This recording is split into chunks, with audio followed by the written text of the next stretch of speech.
20 महीने से लगभग जितने लोग यहाँ खड़ा हैं सबके 20 महीना से सैलरी बंद है। और देश को बचाया जाए, खाली एचईसी नहीं बिक रहा है, सारा पब्लिक सेक्टर बिक रहा है, जिससे हमारा उत्पादन का गति बने रहे और एचईसी बेनिफिटेड बने रहे। मजदूर तो ओवर टाइम काम करके एचईसी को रिकवर कर रहा है। ये इतिहास रहा है मजदूरों का।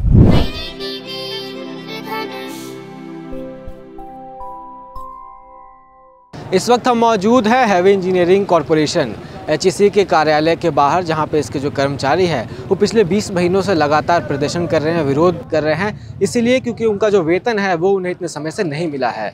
आज भी ये प्रदर्शन कर रहे हैं, विरोध जारी है। यहाँ पे आप देख सकते हैं पीछे जो लोग हैं वो यहीं पे खाना खा रहे हैं, अपना पूरा दिनचर्या यहीं पे उनका बीत रहा है। सर, कितनी परेशानी हो रही है इन सब के कारण? देखिए, 20 महीना से आप समझ जाइए कि चाहे रेगुलर कर्मचारी हो, चाहे अधिकारी हो, चाहे ठेका मजदूर है, सब मिला के यहाँ लगभग 3000 कर्मचारी हैं। 3000 कर्मचारी को यहाँ 20 महीना से सैलरी नहीं मिला है। कंपनी में लोग काम करने के लिए अंदर शॉप फ्लोर में जाते थे, काम खोजते हैं, रॉ मटेरियल नहीं है, संसाधन नहीं है, काम कराने के लिए कोई सामान नहीं है और केवल कंपनी नाम मात्र का खुला है। जबकि हमारे हिसाब से ये कंपनी ठप हो चुका है। भारत सरकार के पास भी गए, भारी उद्योग मंत्रालय के पास भी इसकी फरियाद लेके गए। उन लोग भी आश्वासन दिए कि जल्द ही कुछ पैकेज या आर्थिक मदद करके कंपनी को सुचारू रूप से चलाया जाएगा। यहाँ के सांसद जो हैं वो भी आश्वासन दिए कि हम लोग बहुत कुछ कर रहे हैं और आप देखिएगा सारा कुछ ठीक हो जाएगा। लेकिन आप समझिए कि 20 महीना से अगर किसी को सैलरी नहीं मिलता है तो उसके घर परिवार का स्थिति बद से बदतर होगा। बच्चों का स्कूल से नाम काटा जा रहा है, राशन वाले जो हैं जो उधार दिए हैं पैसा मांग रहे हैं, स्थिति बहुत ही गंभीर हो चुकी है। और देखिए कि जितना शॉप फ्लोर है वहाँ भी कारीगर लोग जो हैं टेक्निकल नॉन टेक्निकल काम करने के लिए जाते हैं और खाली हाथ वापस आते हैं। आप क्लर्क हैं, पहली बार कब आपकी सैलरी रुकी थी? 20 महीना के पहले बीच बीच में सैलरी मिलती थी। रेगुलर सैलरी तो बहुत दिन हो गया मिले हुए। बीच बीच में 2 महीना का मिलता था, फिर बंद हो जाता था, फिर बीच में कहीं 15 दिन का मिलता था, बंद हो जाता था। लेकिन ये 20 महीना से सैलरी यहाँ पर नहीं है। और आज बोनस जो है ठेका श्रमिकों का, वो बोनस भी नहीं मिल रहा है। रेगुलर एम्प्लॉय का इंश्योरेंस भी सही समय पर जमा नहीं हो रहा है। ईएसआई का जो मेडिकल फैसिलिटी है कॉन्ट्रैक्ट वर्कर का, वो ईएसआई का भी पैसा समय पर नहीं जाने के कारण उनका इलाज भी बाधित हो रहा है। मशीन सब बैठ गया है, रॉ मटेरियल नहीं है। जब काम करने के लिए संसाधन दीजिएगा तब वर्कर काम करेगा। लेकिन यहाँ के भी जो मैनेजमेंट हैं और जो भेल के तीनों डायरेक्टर हैं, सीएमडी हैं, वो एडिशनल पर हैं, आते हैं और चले जाते हैं। और यहाँ का भी अधिकारी सिर्फ झूठा आश्वासन आज तक देते आ रहे हैं। 20 महीने से लगभग जितने लोग यहाँ खड़ा हैं सबके 20 महीना से सैलरी बंद है। अच्छा, तो आप लोग जब जाते हैं तो क्या मतलब क्या कहा जाता है? आप लोग से बातचीत क्या होती है? बातचीत हम लोग जब टेबल पे रखते हैं कि सैलरी देने की, तो उनके पास यही कहना रहता है कि पैसा आएगा तो देंगे।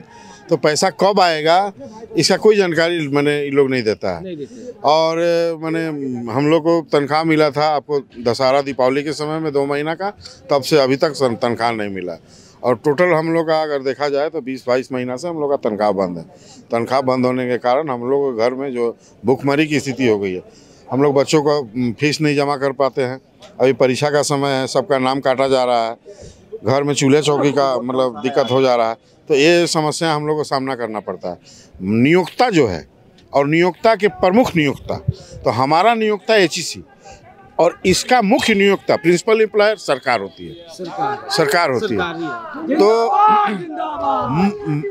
नियोक्ता आनाकानी कर रहा है तो मुख्य नियोक्ता की जिम्मेवारी बनती है सरकार की जिम्मेवारी बनती है, क्योंकि ये सार्वजनिक उपक्रम है। ये केंद्र सरकार के अधीन ये कारखाना है। तो केंद्र सरकार की नैतिक जिम्मेवारी बनती है कि इतने मजदूरों को तनख्वाह देने का व्यवस्था करे। आप एक तरफ राम मंदिर बना रहे हैं, राम मंदिर बनाने से कोई व्यक्ति रोजगार नहीं कर लेगा। इतने लोग बेरोजगार हैं, इसके विषय में मोदी जी को सोचना चाहिए था कि जब से मोदी सरकार बैठा, एक हमारा सप्लाई में भी कैजुअल जो है एक आदमी बाहर नहीं हुआ, रेगुलर भी बहाली नहीं हुई। और 10-11 साल में हमारा टोटल पुराना जितना अनुभवी आदमी था वो तमाम लोग रिटायर कर गया है यहाँ से। अनुभवी लोग चले। और रिटायर जब कर गया तो धीरे धीरे प्रोडक्शन जो डाउन होने लगा। जब आप काम करने वाले हाथों को रोजगार नहीं दीजिएगा तो धीरे धीरे प्रोडक्शन तो उत्पादन डाउन होते जाएगा। तो देर अबेर जो पेमेंट हो रहा था आज नौबत वो लग गया कि वो पेमेंट आज 20 महीना जो पीछे चला गया, 22 महीना पीछे चला गया। स्थिति ये मैनेजमेंट से बराबर मांग करते रहे हम लोग कि हर साल 500 आदमी आप जो बाहर लीजिए, रेगुलर नहीं तो सप्लाई में भी बाहर ले लीजिए, जिससे हमारा उत्पादन का गति बने रहे और एचईसी बेनिफिटेड बने रहे।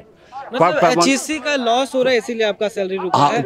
हाँ, लॉस ही नहीं हो रहा है, धीरे धीरे एचईसी में जो हमारे पास ज़मीन वगैरह था वो ज़मीन सब जो इधर उधर जो बेचते चली गई सरकार, क्योंकि ये ज़मीन तो जो केंद्र सरकार के अंतर्गत है, लीज पर ज़मीन जो देते गई जहाँ तहाँ, और वो ज़मीन का जो पैसा मिला वो पैसा भी उद्योग मंत्रालय के हाथ में चला गया। वहाँ से जो है एचईसी को कार्यशील पूंजी मिलना चाहिए, जो नहीं मिला, समय पर कार्यशील पूंजी नहीं मिला और वेज लोड बढ़ते चला गया।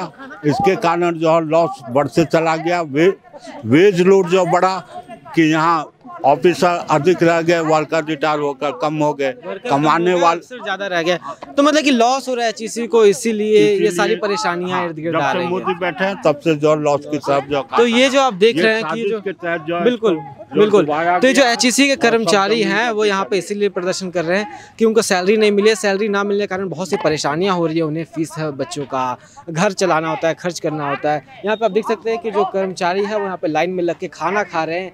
यहाँ पे देख सकते हैं कि जो लोग हैं ये 12 दिनों से लगातार यहीं पे बैठे हुए हैं, काफ़ी परेशानी हो रही है, खाना पीना सब यहीं हो रहा है।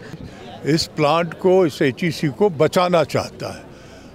हर के दिमाग में कोई ना कोई अल्टरनेटिव आइडिया है, रोड मैप है कि कैसे इसको बचाया जा सकता है। मैनेजमेंट के दिमाग में कोई रोड मैप नहीं है। जब यूनियन के साथ बात किया तो कुछ भी नहीं बचा पाया कि आप नॉर्मल होकर के वहाँ जा कर के झुकते रहिए। मजदूर इसके लिए थोड़े है, मजदूर तो ओवर टाइम काम करके एचईसी को रिकवर कर रहा है। ये इतिहास रहा है मजदूरों का। हम 4-5 आंदोलन यहाँ के लीड किए हैं, 75 दिन का, 80 दिन का आंदोलन ओवर टाइम करके मजदूरों ने रिकवर किया, जितना उन्होंने स्ट्राइक के दरमियान काम नहीं किया। लेकिन मैनेजमेंट क्या लेके आई है, क्या नियत है, क्या नीति है, ये कोई रिवेल ही नहीं कर पा रहा है, कुछ नहीं बता पा रहा है लोगों को। लेकिन उसके बावजूद बहुत बड़ा नहीं, छोटे रोड मैप प्लान से भी एचईसी को चलाया जा सकता है अगर केंद्र सरकार और यहाँ के सो कॉल मेंबर ऑफ जो 12 पार्लियामेंट है, यहाँ के जो मिनिस्टर हैं झारखंड के, दिल्ली में, ये लोग अगर एफर्ट करें और हम लोग उनको सहायता करने के लिए तैयार हैं। लेकिन जब सरकार ही बर्बाद करने पे तुली है, कुट्टी कुट्टी बांट के अडानी को दे देगा, तो कौन बचाएगा इसको? बचाएगा यही कि 24 में इन्हें सबक सिखाया जाए और देश को बचाया जाए। खाली एचईसी नहीं बिक रहा है, सारा पब्लिक सेक्टर बिक रहा है, 48 पब्लिक सेक्टर पे। सर, जो कर्मचारी हैं उनका कहना है कि प्रोडक्टिविटी कम हो गया, लॉस चल रहा है, इसीलिए पेमेंट वगैरह नहीं मिल रहा है। ये जिस दिन पेमेंट होना था उस दिन को क्या कम हुआ था? तो ये तो मैनेजमेंट का फेल्योर है ना। 22 महीने से अगर वेतन नहीं मिला तो 22 महीने के बाद अगर ये बात वो करते हैं तो जूता खाने का काम करेंगे। बिल्कुल सर। तो सर, राहुल गांधी जी का, कांग्रेस का जो भारत जोड़ो यात्रा है वो कुछ ही दिनों में रांची भी आने वाला है, तो क्या राहुल गांधी जी मिलेंगे कर्मचारियों से? निश्चित तौर पे मिलेंगे, हम लोगों का प्रयास होगा, मिलेंगे। और जब आ रहे हैं न्याय की ही लड़ाई लड़ने हैं तो यहाँ तो अन्याय ही अन्याय है। हर एचईसी का व्यक्ति, चाहे मजदूर हो, चाहे परिवार हो, चाहे यहाँ का व्यवसायी हो, सब न्याय की मांग कर रहा है। तो अभी हमने बात की रांची के पूर्व एमपी सुबोधकांत सहाय से, जिनका कहना है कि राहुल गांधी जब रांची आएंगे भारत जोड़ो यात्रा में, तब वो इन जो कर्मचारी हैं इनसे ज़रूर मिलेंगे, इनसे आकर के इनकी जो परेशानी है उसे जानेंगे। ऐसी ही और खबरों के लिए देखते रहें IDTV इंद्रधनुष।